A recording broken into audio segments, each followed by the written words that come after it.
11월에 오늘 마지막 날이고 이제 12월로 접어드는 오늘 뜻깊은 저녁입니다. 오늘 주님이 우리에게 말씀하시고 또 지혜 주시고 크신 은혜와 능력 주시기를 소망합니다. 오늘도 특별히 우리 염귀한 성도님이 오셨는데 그 따님이 저 마산에 사신다 그랬나요?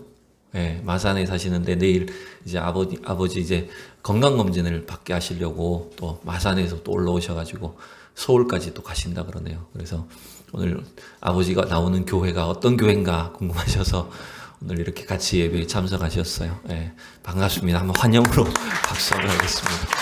네, 반갑습니다. 자, 오늘은 우리 요나서 1장 오늘 세 번째로 말씀을 함께 여러분 나누려고 합니다. 어린 시절에 우리가 많이 했던 놀이 중에 아무 장난감이 없어도 친구들하고 참 재밌게 놀았던 놀이가 있어요. 그게 뭐냐면 숨바꼭질이었습니다. 다 해보셨죠, 그죠? 예, 아무런 도구나 장난감이 없이도 그냥 한 사람 술래하고 나머지는 숨으면서 착 찾고 숨고 이러면 되는 아주 재미있는 그런 놀이가 있었어요. 근데 여러분 그렇게 재밌게 놀다가 보면 어떤 일이 생기는지 아십니까? 너무 잘 숨어가지고 저 장롱 깊이 숨고 창고 깊이 숨어가지고 못 찾아버리는 거예요. 근데 못 찾으면 그것만 문제가 아니라 얘가 그 안에 잠이 들어버려.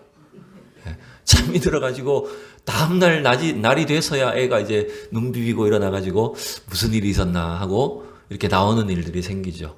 또 그때는 또 애가 많아서 그런지 찾지도 않아요. 애 한 명이 없어도 뭐 애가 있는지 없는지도 모르고 찾지도 않고 그런 일들이 참 다반사였던 것 같아요. 오늘 이 요나서 1장의 말씀은요, 사실은 하나님과 요나 사이에 숨바꼭질과 같은 이야기입니다. 요나는 계속해서 하나님의 얼굴을 피해서 숨고 피하는 이야기이고, 하나님은 또 어떻게 하실까요? 그 요나를 끝까지 추적하시고 찾아내시는 이야기입니다. 이게 어쩌면 이 요나와 하나님만의 일이 아닌 것이, 사실은 우리 인간은 아담 하와 이후에, 타락 이후에 그때부터 우리는 하나님으로부터 숨었던 사람들이었어요. 그죠? 하나님 아담아라고 찾으실 때 아담은 어디 있었습니까? 동산 숲을 사이에 숨어 있었어요. 그때부터 숨바꼭질을 잘했던 거예요, 우리가 알고 보면. 근데 여러분, 하나님은 자기가 택하신 백성을, 자기 사람들을 끝까지 찾아내시는 사랑의 하나님이십니다, 여러분. 그게 사실은 이 요나서의 말씀인 거예요. 자, 우리가 앞서서 있었던 말씀을 약간만 되돌려 생각해 보면, 하나님은 요나에게 어떤 특별한 사명을 주셨어요. 어디로 가라고 말씀하셨죠? 네, 저 아수르의 수도였던 니느웨로 가라. 니느웨에 가서 거기에서 하나님의 심판이 임박했음을 선포해라 라고 하나님께서 명령하셨어요. 근데 이 요나는 이 적국이고 원수 국가인 그 아수르의 그 수도 이 니느웨에 가는 것이 너무너무 싫었던 거예요. 그래서 하나님께 표현은 안 하면서도 하나님의 명령에 불순종해서 어디로 가버립니까? 배를 타고 다시스로 가버렸어요. 여러분 지도를 다시 한번 보여드리면, 여러분 멀어서 잘 안 보이시지만 글씨가 작지만 여러분 저 위로 올라가는 빨간 화살표 있죠? 그것이 지금 니느웨로 가는 길입니다. 요나가 지금 사역하고 있던 북이스라엘에서 저 한 니느웨까지는 길면 한 800, 900km 정도 떨어져 있어요. 북쪽으로. 하나님께서 북동쪽으로 올라가라고 이렇게 명령하시는데 니느웨는 도리어 반대로 배를 타고 저 서쪽으로 가버립니다. 다시스는 아마 지금의 지도로 보면 스페인의 제일 남쪽 지방이 어디 아닌가 싶어요. 그러니까 그 당시의 세계관으로서는 이 다시스는 땅끝입니다. 거기까지는 하나님이 못 쫓아오시겠지. 하나님이 나를 포기하시겠지. 이렇게 생각을 하고 이 요나는 니느웨로, 다시스로 도망을 쳐버립니다. 미국의 유명한 설교자였던 제임스 보이스 목사님은 이렇게 설교하셨어요. 이게 요나에게만 있는 일이 아니라는 거예요.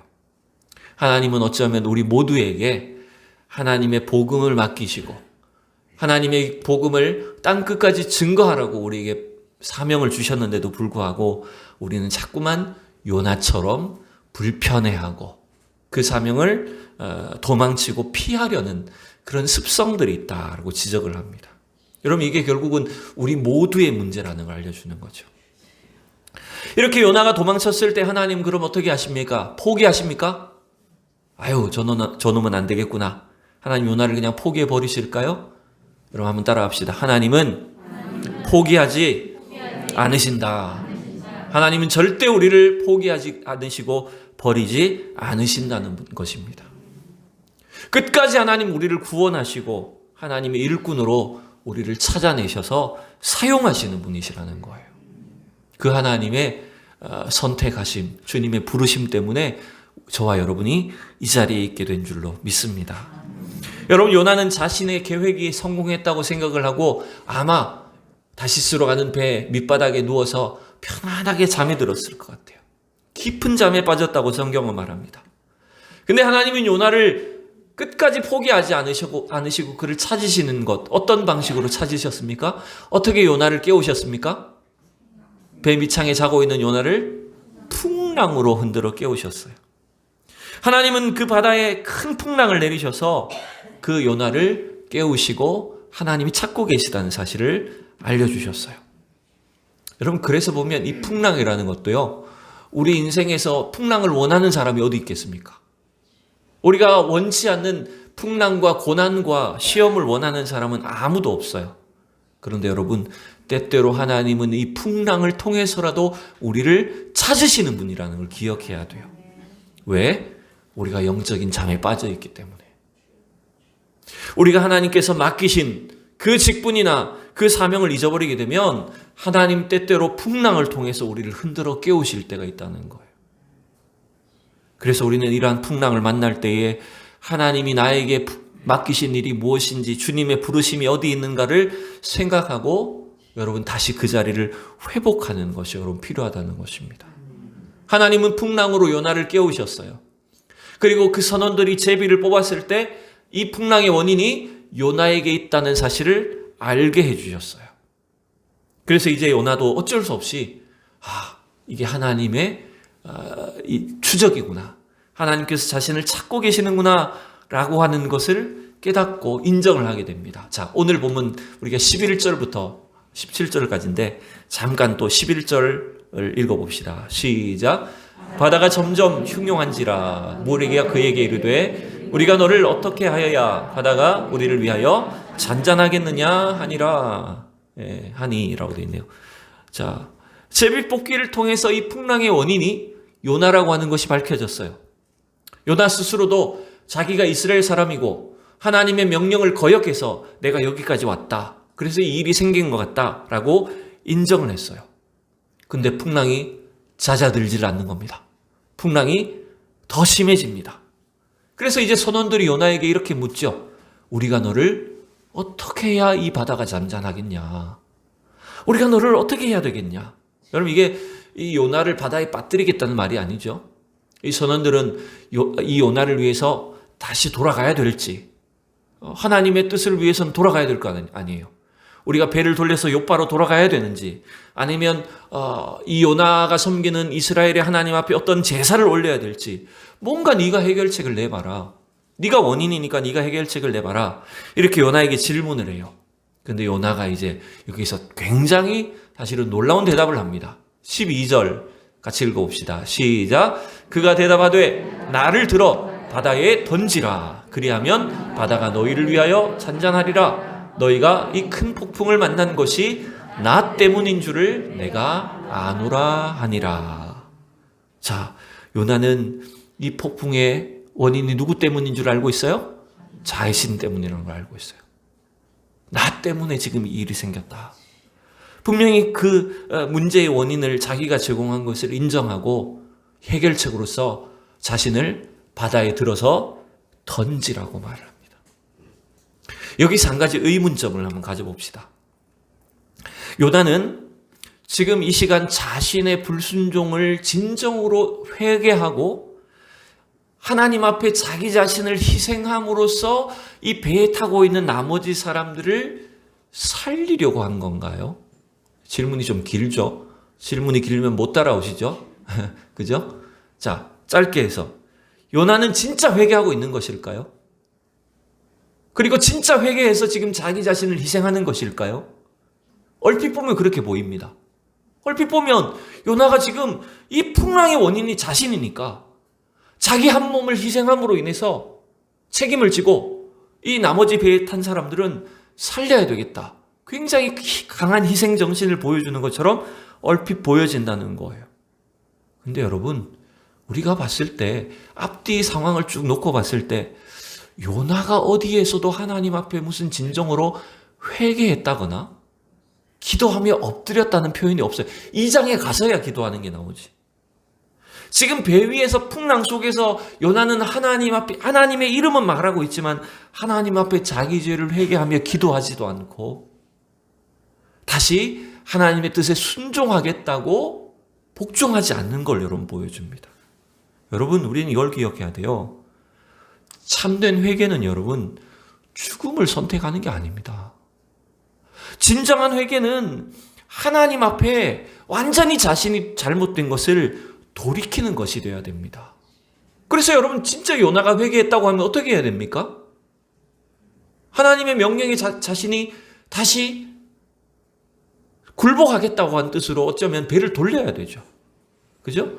요바로 자기가 돌아가서 하나님 뜻에 순종하겠다고 해야 되는 것이 그것이 진짜 회개인데 어쩌면 요나는 끝까지 회개하지 않고 고집을 부리면서 그냥 나 죽어버리지 뭐 하면서 이런 식으로 지금 선택을 한 것처럼 보인다는 거예요.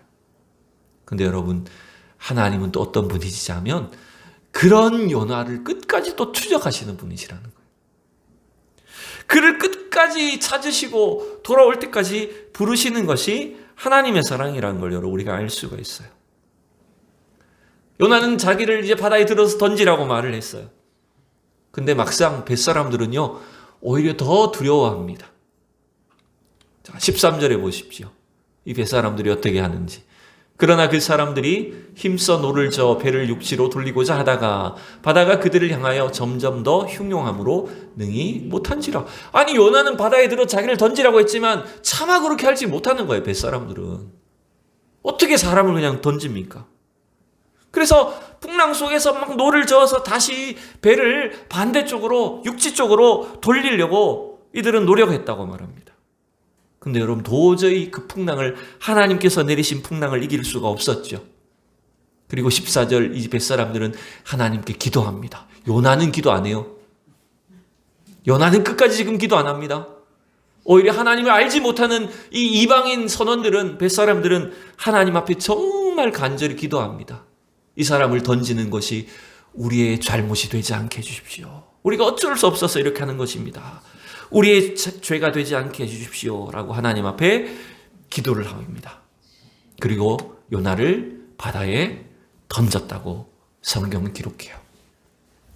제가 주석을 보다 보니까 그 유대인 랍비 중에 이 성경 주석가가 있는데, 시몬이라는 사람이 있는데, 이 사람이 굉장히 재미있게 이 본문을 상상력을 발휘해서 설명을 했는 걸 봤어요. 어떻게 상상을 했냐면, 이건 상상입니다.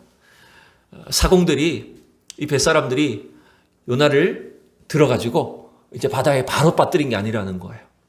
요나를 붙들어가지고 발을 한번 담가봤대요. 발목까지 담가보니까 풍랑이 잔잔해지더래. 그래가지고 얼른 또 요나를 건져 올렸더니, 배 위에 건져 올렸더니 다시 막 풍랑이 치기 시작하더래요. 그 다음에 다시 요나를 들어서 이번에 허리춤까지 빠뜨려 봤대요. 근데 또 즉시 바다가 잔잔해지더라는 거예요. 그래서 죽일 수는 없어서 다시 요나를 건져 올렸더니 또 풍랑이 막 치기 시작해서 어쩔 수 없이 요나를 던졌다는 거예요. 잘 됐구나 하고 던진 게 아니라는 거죠. 그러니까 오히려 지금 이 1장을 보면 하나님의 사람인 요나는 별로 기도하지 않아요. 하나님의 사람인 요나는 자기의 생명을 그렇게 귀하게 여기지도 않고 있어요. 근데 이 이방인 선원들은 어떻게 합니까? 그들은 더 하나님을 겁내고 있고 생명을 함부로 죽이는 것을 굉장히 무서워하면서 이렇게 행동하는 걸 여러분 볼 수가 있어요. 그러니 여러분, 오늘 이 본문을 보면서 우리가 단순하게 해놓고 요나가 자기 자신을 희생함으로써 이 뱃사람들을 다 살렸구나. 그러니 여러분, 자기 목숨을 바치는 것이 쉬운 해결책이 되는구나. 이렇게 생각해서는 안 된다는 거예요. 여러분 쉽게 말해서요, 자살이 해결책이 아닙니다. 예? 여러분 믿으시죠? 여러분 자살은요, 끝까지 어떻게 해서든 내 고집대로 내 방법대로 해보다가 이도저도 안 되니까 내 생명마저도 내 마음대로 하겠다는 거, 불순종인 거예요. 여러분 자살은 희생이 아닙니다. 자살은 해결책이 되지 못한다는 거예요. 요나도 여러분 자살하지 않았어요. 어떻게 보면, 그죠? 자기 직접 뛰어들진 않고 누구에 의해서 바다에 던져졌습니까? 그렇죠? 선원들에 의해서 던져졌으니까 이 요나가 우리에게 가르쳐주는 것도 자살하면 안 된다는 걸 가르쳐주는 거예요. 근데 그것도 사실이 아닌 것이 뭐냐면, 요나가 바다에 던져졌기 때문에 사실은 바다가 잠잠해진 걸까요? 요나의 희생 때문에 바다가 잠잠해지신 것일까요? 하나님은 요나의 죽음이 필요하신 것이었을까요? 그것도 아닙니다, 여러분. 하나님은 요나가 회개하기를 원하십니다. 요나가 그냥 죽어버리기를 원하시지 않으셔요. 요나의 죽음을 필요로 하신 것이 아니라 요나의 회개와 순종을 필요로 하신 거였어요. 그래서 어쩌면요, 요나를 바다에 던지게 하신 것도 하나님이 하신 일이었다는 겁니다. 하나님은 그 요나의 죽음을 원하신 것이 아니라 더 놀라운 방식으로 요나를 회복하시려고 놀라운 도구를 하나 이제 준비하셨죠. 그게 여러분 뭡니까? 우리가 잘 아는 것처럼 17절에 있는 것처럼 뭘 준비하셨어요? 네, 우리 17절을 다시 읽어봅시다. 시작. 여호와께서 이미 큰 물고기를 예비하사 요나를 삼키게 하셨으므로 요나가 밤낮 3일을 물고기 뱃속에 있으니라. 아멘. 이 물고기가 무슨 종인지는 모릅니다. 아마도 우리는 그냥 흔히 짐작하기로는 고래처럼 큰, 사람을 삼킬 정도로 큰 물고기였겠거니 이렇게 지금 상상을 할 뿐입니다. 이게 오늘 본문을 보면 참 놀랍죠. 하나님은 이 고래 같은 큰 물고기를 이미 준비하셨다고 말합니다. 그러니까 요나가 배 위에서 뛰어내리기, 던져지기 직전에 이미 하나님은 이 물고기를 이미 이 배 밑에다가 다 준비를 해놓으셔서 요나가 던져지기만을 기다리고 계셨던 거죠. 그죠? 왜냐하면 너무 오래 물에 빠져 있으면 죽으니까.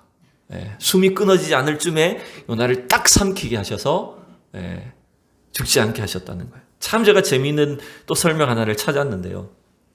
설교 한 편 준비하려고 얼마나 많은 주석과 또 설교도 많이 참고를 해야 되는데 이런 설명하신 분을 제가 봤어요. 우리 그런 말 있잖아요. 칭찬은 고래도 춤추게 한다. 이런 뭐 속담과 같은 이런 말이 있는데 그분이 이렇게 설명했더라고요. 불순종은 고래도 금식하게 한다.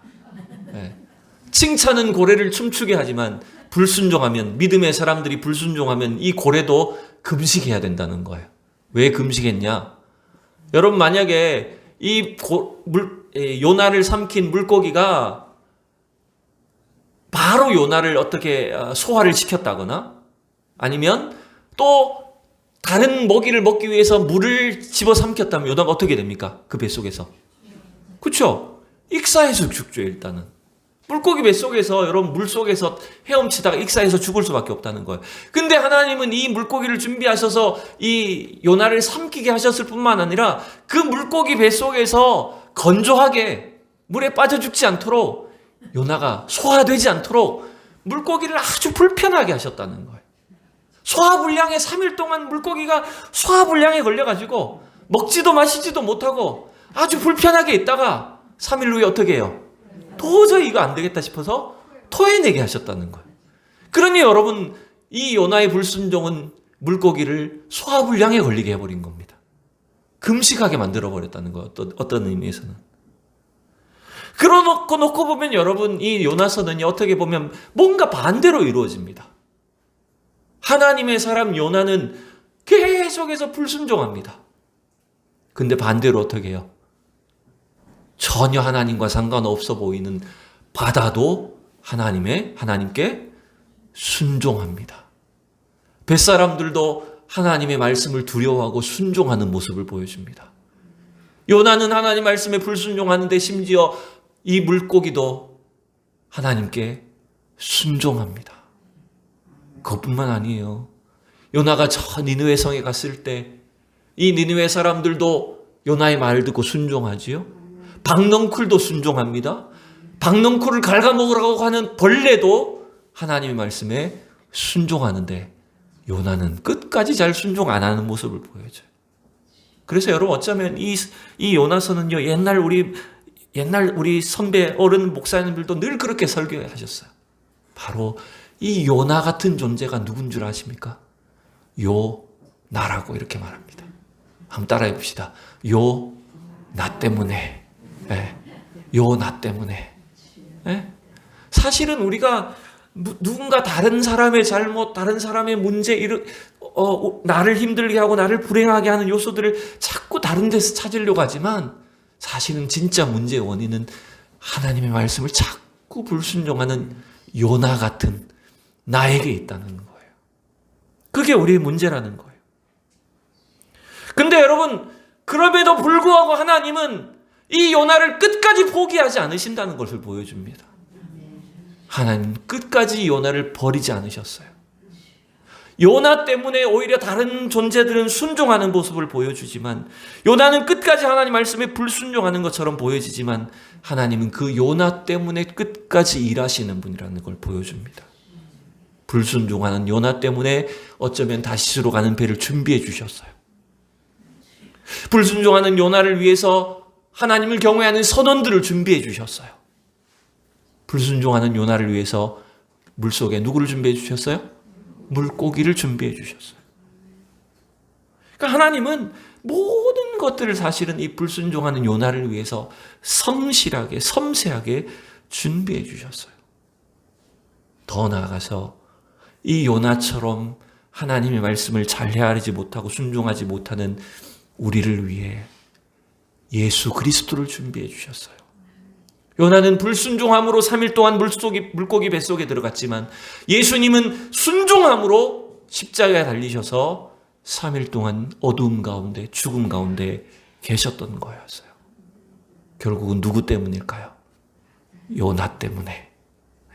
오늘 우리는 이 요나서에 나오는 이 유명한 이야기가 바로 저와 여러분을 위해서 우리의 이 불순종하는 연약함에도 불구하고 우리를 끝까지 찾으시고 구원하시고 사랑하시는 그 하나님의 크신 은혜인 것을 여러분 기억하셔야 됩니다. 여러분 교회는요, 그런 면에서 세상 속에서 아무 문제 없고 잘 사는 사람들이 오는 것만이 아닙니다. 교회는 세상 속에서 하나님을 떠나서 불순종하다가 넘어져서 고난 가운데 있다가 다시 주님 은혜 앞에 돌아오는 곳이 돼야 됩니다. 그게 사실은 하나님이 요나와 같은 저와 여러분들을 찾으시고 구원하시는 과정이라는 사실을 알 수가 있습니다. 오늘 바로 저와 여러분을 위해서 주신 이 말씀 앞에 나 때문에 주님이 이 놀라운 일을 이루셨구나. 요나 때문에 하나님께서 위대한 구원을 펼치셨고 나를 끝까지 버리지 아니하시고 포기하지 아니하시고 하나님의 위대한 사역을 이루신다는 것을 믿고 여러분 그 믿음 안에서 주님께 감사하며 우리의 남은 생애를 주님께 드리는 영광 올려드릴 수 있는 우리 모두가 되기를 소망합니다. 기도하겠습니다. 사랑이 많으신 주님, 크신 은혜를 감사합니다. 불순종하는 요나를 끝까지 포기하지 아니하시고 그를 끝까지 버리지 아니하셔서 하나님 주님께서 구원의 은혜를 베푸시고 하나님의 귀한 직분과 사명을 감당하게 하시는 것처럼 우리를 이 시대에도 우리를 택하여 주신 은혜를 감사합니다.